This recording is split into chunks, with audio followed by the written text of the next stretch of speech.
Hey guys, my name is Tamara and welcome back to my channel. Every Wednesday, Thursday, and Friday I post a review called Did You See That Shit? And today is Friday, so you know what that means. It's all about Once Upon a Time.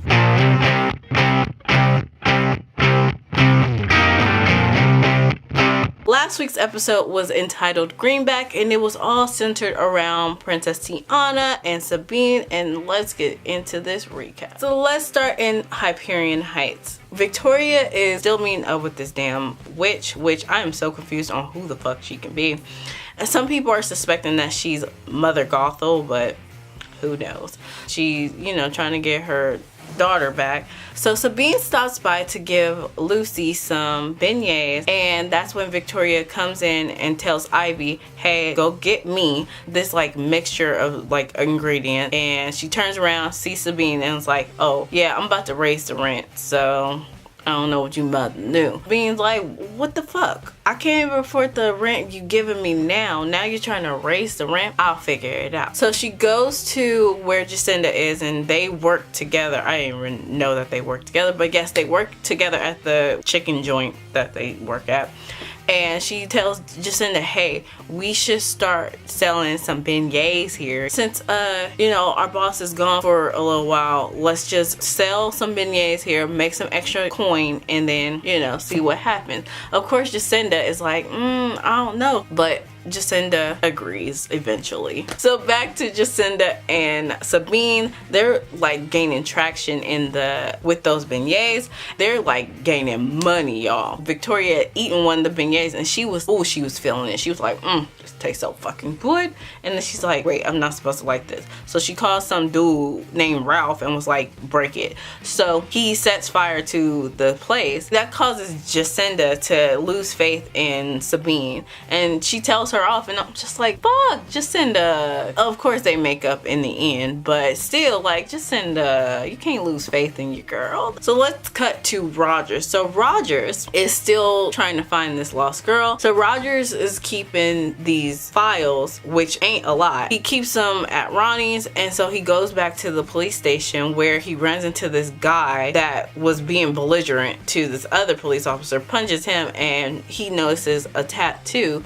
that this girl been writing in like this diary that Roger's been keeping all this fucking time. So he goes to interrogate this man and is like, where'd you get this tattoo? Do you know who this girl is? And the man confessed that, hey, I was in jail, so I don't know nothing about this girl. I don't know what the fuck you're talking about. So all through this episode, Ivy is being really disrespected by Victoria, which I feel so bad about, because Victoria tells Ivy, yeah, you're my daughter, but I can get a real assistant if you don't want to do what the fuck I'm saying without question. So since Victoria is being so mean to freaking Ivy watches Victoria go all the way to the top of the tower, which is, basically out of bounds, and she sees her go into this like secret place. So she texts Henry and tells him to come down to the Belfry's tower. So Henry is at Ronnie's and he's telling her, hey, I got some dirt on Victoria, we should go, and Ivy told me this shit.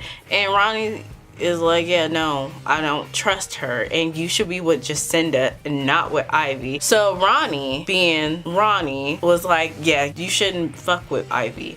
And Henry looks at her and says, you're not my mom, so don't tell me what the fuck I should do. And he leaves his fucking phone on the counter. Like, who does that? Like, you left your phone not only just sitting on the fucking counter, but you left it unlocked. Who does that? Henry, you was too trusting. So Ronnie sees a text from Ivy and she's like, oh hell no. So she texts Ivy, okay, I'll be right there, pretend to be Henry, and then deletes all the messages. So Ronnie shows up to the Belfry's tower and she tells Ivy, look, don't fuck with Henry. Henry is not yours. That's Jacinda's man. Ivy's like, I could get in so much trouble if Victoria found out that I was even helping y'all. Bitch, it's not that deep. So Ronnie's like, well, if it's not that deep, show me that I can trust you and take me to wherever the hell you're trying to take Henry. So Ivy takes Ronnie upstairs, and lo and behold, the witch is not there. We like, where the fuck did the witch go? Like, how the fuck did she disappear? Ronnie is just looking like, ain't shit here. But she sees like this corner of a white paper hanging outside like this locker. So after Ronnie finds this paper, she calls Henry down and confesses about, you know, taking his phone, texting Ivy, deleting the messages and what have you and so forth. And then she shows Henry this picture. That's what she finds in the tower, was a picture of her and Henry. So she's like, I've never worn any clothes like that. I've never been to a place like that, and I don't even know who this kid is.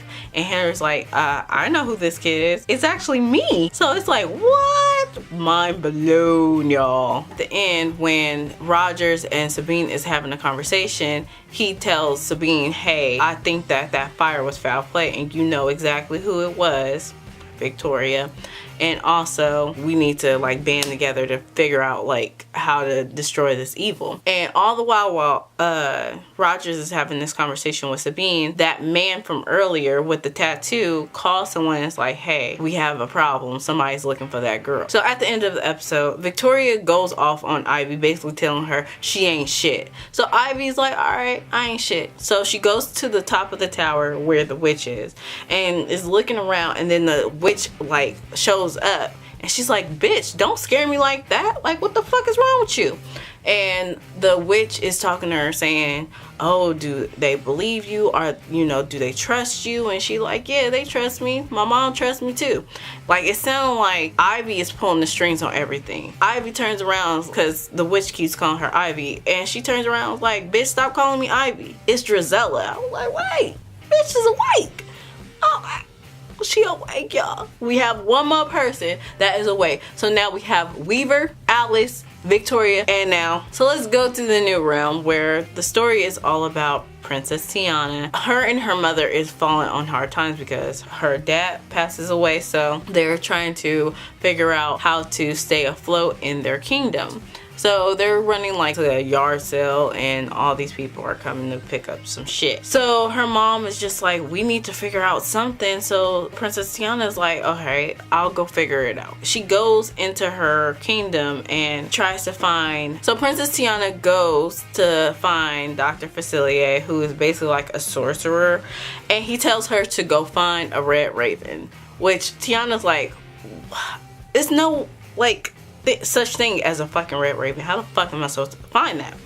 So then lo and behold, she goes to a tavern that is like the Red Raven. She goes in and is about to get assaulted by some man when this prince shows up and saves the fucking day. So she takes him back to her place and was like, you know, basically telling him the story of her father and shit like that. So she shows this man this medal that her father received, and it basically made him into a prince. I already knew, okay? I'm watching this, I'm all like, I already know what's gonna happen. So lo and behold, she's so happy that she found a prince, and so she looks and sees that the damn medal is missing. So she like, oh hell no. So she throws a damn bowl at his head, stops his ass. She like, bruh, how the fuck you just gonna steal from me? And he explains that Dr. Facilier told him to go trick her into getting this medal because Dr. Facilier needed the medal for something, just so Robert needed it so he can save his lover, who is a frog.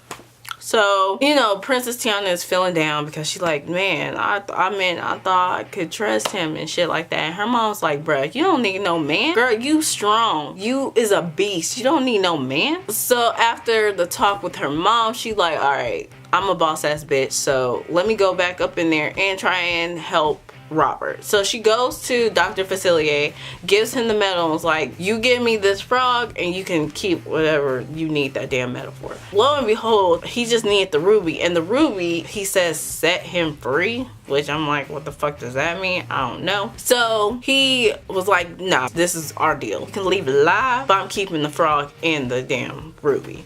And Tiana's like, nah. Points this sword at him and was like, nah, you giving me the frog, okay? He like, nah, stab. So he stabs like this voodoo doll, and it hurts Tiana, but she flips the table, you know, kind of make it hectic in there, and she grabs the frog and was like, nah, I'm leaving. So Dr. Facilier like, you gonna see me another day. So he disappears in like the smoke. So then she takes the frog to Robert and it's like, hey, I don't need no man. Here's your frog. And he kisses the frog, but we thinking that the frog is gonna turn into a woman. Nah. Robert turns into a frog. So if you enjoyed this, please give it a thumbs up and subscribe to this channel where I post 4 days a week. Also follow me on all my social media links, my Twitter, Tumblr, and Instagram, where I post regularly on all those good stuff. But other than that, I guess I'm gonna see you guys next time. Bye.